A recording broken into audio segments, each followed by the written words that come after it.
59ஆம் அதிகாரம் 19ஆம் வசனத்தில் வெள்ளம் போல சத்துரு வரும்பொழுது கர்த்தருடைய ஆவியானவர் அவனுக்கு விரோதமாய் கொடியேற்றுவார். சத்துரு யார்? அந்த சத்துரு சாத்தான், பிசாசு.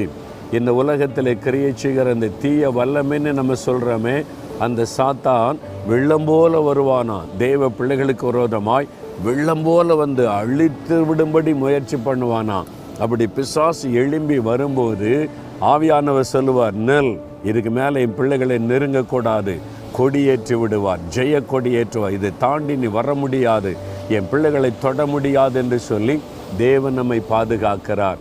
இந்த உலகத்தில் எத்தனையோ ஆபத்துகள் வெள்ளம் போல நம்மை விழுங்கி விடும்படி அழித்து விடும்படி வருகிறது இல்லையா? இந்த வெள்ளம் வரும்போது பார்த்துருக்கீங்களா? இந்த கடல் அலைகள் எழும்பி வரும்போது இந்த மாதிரி தான் சாத்தான் அப்படியே எழும்பி வருவான், நம்ம அழித்து விடுற மாதிரி. சில வருஷத்துக்கு முன்னால்